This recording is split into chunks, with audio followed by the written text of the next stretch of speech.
Me Charushila Birajdar. Audio number 14, chapter number 4, mind strategies for avoiding the now, म्हणजे मनाची वर्तमान काळाचा क्षण डावलण्याच्या स्ट्रॅटेजीज किंवा डावलण्याच्या खेळी. तर पॉवर ऑफ नाऊ हे पुस्तक आपण अभ्यासतो आहोत आणि या मनाच्या खेळी कुठल्या कुठल्या आहेत त्या आता आपण त्याच्यावर काम करणार आहोत. तर त्याच्यामध्ये लेखकांनी आता जरा वेगळ्या प्रकारची एक संज्ञा त्यांनी मांडलेली आहे इथे. तर एक प्रश्न असा विचारला की जर मी असे मानले की वेळ ही भासमानता आहे तर मला या जगात वेळाबरोबरच जगायचं आहे. तर एका साधकाने विचारले की मला तर वेळाबरोबरच जगायचं आहे, मग ही जर वेळ भासमानता असेल तर मग मी कसं जगायचं. तर त्याच्यावर लेखकाने सांगितलं की तुम्ही वर्तमानात तर जगून बघा, नुसते वादविवाद करू नका, वर्तमान क्षणात जगा. जेव्हा तुमच्या शरीरातील प्रत्येक पेशीला नवीन नवीन जीवनाने उल्लसित होईल, जेव्हा तुम्हाला आयुष्य, जीवन, आनंद प्रत्येक क्षणाला मिळतो, तेव्हा असं समजा की तुम्ही काळापासून सुटलेले आहात. तर जगायला सुरुवात करायला आधी लेखकाने सांगितले. पण मग अजून पुढे एका साधकाने प्रश्न विचारलाय की अहो पण मला उद्या वीज बिलं भरायची असतात, घर खर्च निभवायचा असतो, त्याच्यानंतर मी कधीतरी म्हातारा होणारच आहे आणि मी मरणारच आहे, मग असं कसं म्हणू की मी काळापासून सुटलो आहो. तर मग त्यांनी सांगितलं की वीज बिल भरणं किंवा कुठलीही बिलं भरणं, मृत्यू येणं हे प्रॉब्लेमच नाही आहेत. तर ह्या एक आयुष्यातल्या घटना आहेत. त्यामुळे घटना इतक्याच मर्यादित स्वरूपात तुम्ही त्याच्याकडे बघा. ती तुम्ही दुःखात परावर्तित केली आहे, रूपांतरित केली आहे. पण म्हणून त्याचा म्हणून काय आजचा क्षण वाया घालवायचा आणि स्वतःचा अस्तित्वाचा ऱ्हास करून घ्यायचा असं नाही. तर ती दुःखात परावर्तित करू नका. ती एक घटना आहे. त्याला लेबल कशाला लावायचं की मला दुःख होतोय, त्रास होतोय. तर काळापासून मुक्त होणे म्हणजे आपली जी मानसिक गरज आहे भूतकाळात राहायची आणि स्वतःची ओळख टिकवायची किंवा भविष्यात आपल्या इच्छा पूर्ण होतील अशी एक इच्छा असते. ती गरज आपली ओळखा. ती खूप स्ट्रॉंग गरज असते. ती गरज जर आपण ओळखली तर मग एकदा ती गरज आपल्या लक्षात आली की आपल्या ऊर्जा पातळीत किंवा जाणीवेत खूप मोठे बदल होतील.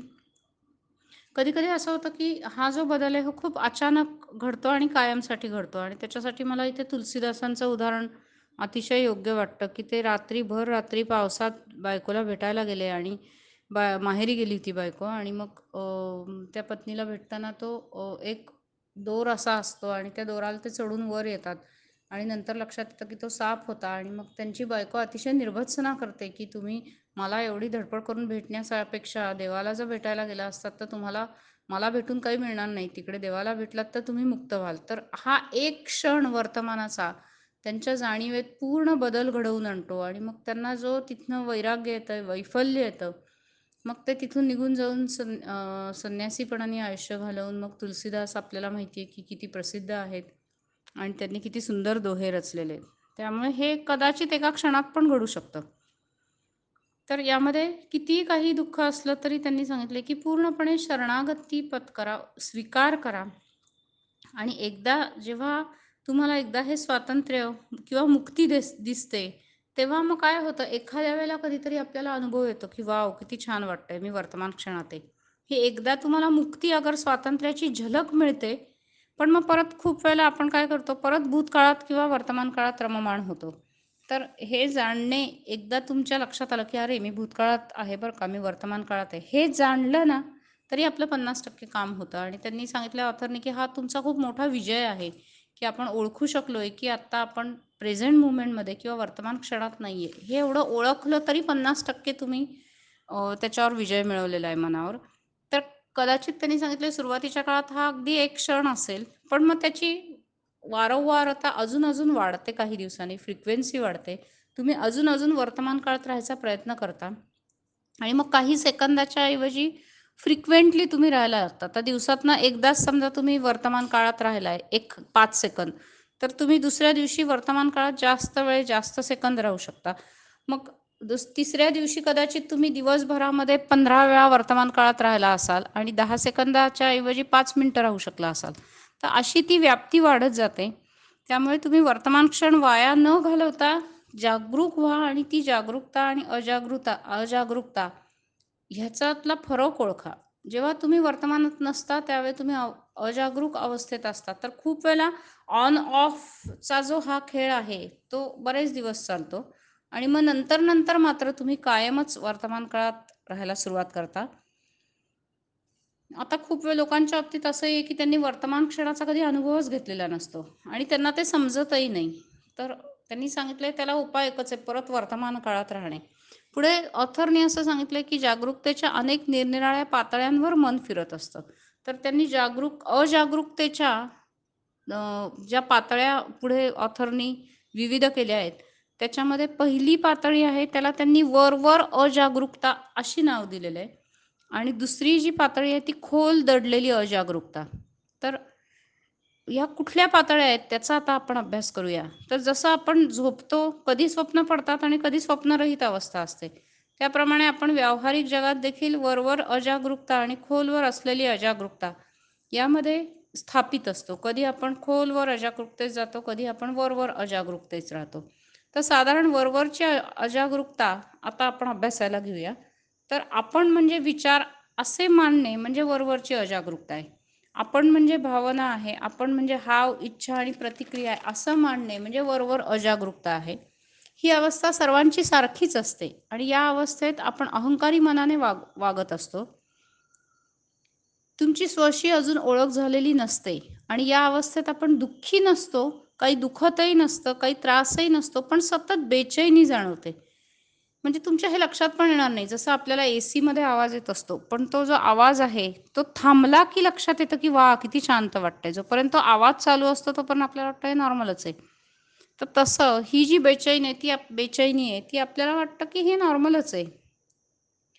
तर बरेच लोकं काय होतं, की सारखं टीव्हीच बघ, बाहेरच जा, मैत्रिणींशी गप्पा मार, भिशी पार्टी कर, पार्टीला जा, ट्रिपला जा, शॉर्ट ट्रिप काढ किंवा पिक्चरला जा, शॉपिंगला जा, असं सारखं काहीतरी करत असतात. म्हणजे आपण काहीतरी मिळवायच्या मागे असतो, काहीतरी सुख मिळेल त्याच्यातनं असं आपल्याला वाटत असतं. तर हा वरवर अजागरूकतेचा प्रकार आहे आणि सतत प्रयत्न करतो, की ती बेचैनी घालवायचा. आणि मग काय होतं, की ह्या क्रियांमधनं आपल्याला आनंद नक्की मिळतो. पण तो कसा असतो, की मॉडरेट आनंद मिळतो. तो काही खूप आत्मानंद मिळत नाही. आणि मग आपल्याला थोडा वेळ आनंद मिळाला, की परत आपण ती क्रिया करायला बघतो. तर असं सारखं घडत जातं, की परत ती क्रिया, परत परत ती क्रिया करा. आणि मग त्यातनं सुख नंतर मिळत नाही आणि मग त्यातनं दुःखच मिळतं. मग ती बेचैनी दुःखात परिवर्तित होऊन खोलवर अजागरूकता ही दुसरी अवस्था येते. तिथे ती पोहोचते. अशी अवस्था जिथे सफरिंग आहे, दुःख आहे, जिथे अहंकाराला धक्का पोचतो, काही गोष्ट मनासारखी होत नाही, तेव्हा आपण खूप काही गमावल्यासारखं वाटतं. आता ही जी डीप रूटेड अनकॉन्शियसनेस असं त्यांनी नाव दिलंय, की खोलवर दडलेली जी अजागरूकता आहे, तर ती कशी येते? तर ती अचानक आपल्याला अहंकारी मन आपल्यावर हवी होतं आणि मग त्याच्यातनं त्याची तीव्रता खूप जास्त जाणवते. काही एखादं आपल्या अहंकाराला धक्का पोचला, आपल्या मनासारखी घटना नाही झाली. समजा आपले पैसे कुठे गेले, इन्व्हेस्ट केले होते आणि ते आता बँक स्कॅम होतात किंवा काही कशामध्ये आपले पैसे बुडले किंवा कोणी चोरून नेले, कोणी पळवले, काही स्कॅम झालं, काही फ्रॉड झाला, आपल्याला तोटा झाला. तर अशा वेळेला काय होतं, आपण असाधारण जागरूकता आपली जी असते डीप रूटेड अनकॉन्शियसनेस त्यांनी म्हटलंय. खोल जी असेल अनकॉन्शियसनेस त्याच्यामध्ये आपण जातो. खोलवर दडलेली अजागरूकता आणि मग मात्र त्याच्यातनं बाहेर येणं खूप अवघड असतं. त्याला विरोध असतो, असमाधान असतं.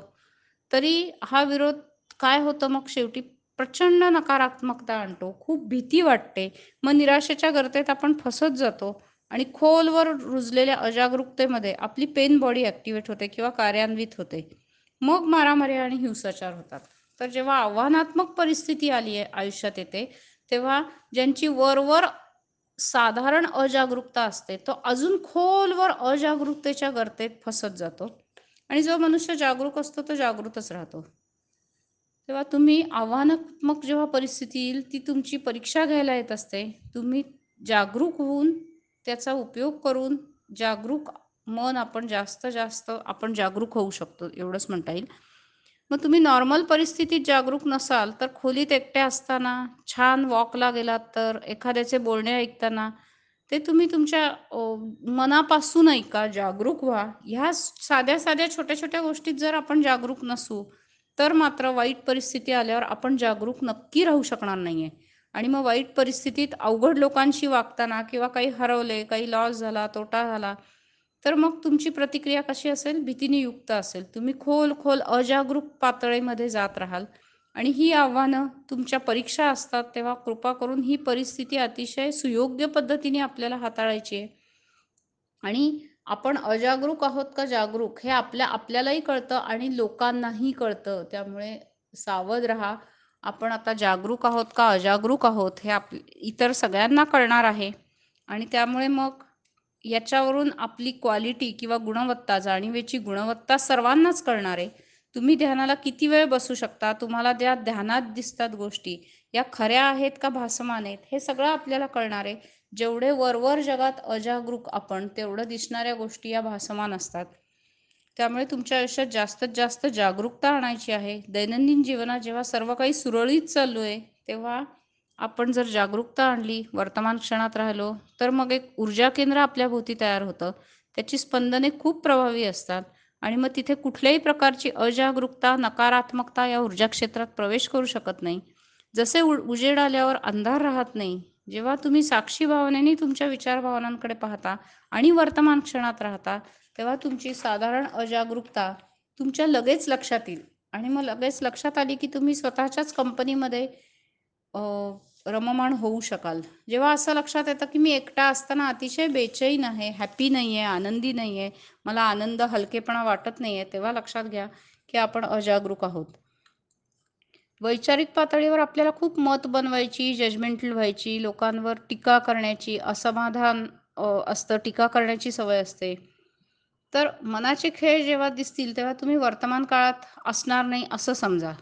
आणि भावनिक पातळीवर टेन्शन, ताण, कधी-कधी असं वाटतं कंटाळा आलाय, नर्व्हसनेस येतो, घाबरल्यासारखी परिस्थिती येते. हे सगळे हे मनाचे खेळ आहेत. लक्षात घ्या, हे अजागरूक मन आहे. ते सतत विरोध करतं. त्यामुळे त्याच्यावर लक्ष ठेवा आणि जागरूक व्हा. उत्तिष्ठत जाग्रत. परत एकदा विवेकानंदांनी सांगितलेलं आपल्याला आपण ह्या अनुभवायचंय, आपण हे उपयोगात आणायचंय. अवेकन व्हायचंय, अवेअर व्हायचंय. So gate yourself aware for your actions and B prepared for the future, be prepare for the present. आपल्याला स्वतःला तयार करायचं आहे, आपल्या आपल्या प्रतिक्रियांवर लक्ष ठेवायचं आहे आणि सगळ्यात अतिशय सोपं आणि थोडकं म्हणजे आज आत्ता वर्तमान क्षणात मी जे करतोय त्याबद्दल जागरूकता दाखवायची. बस एवढं आपण आत्ता अभ्यास करूया जागरूक आणि अजागरूक पातळ्यांचा. Thank you very much. आभारी आहे.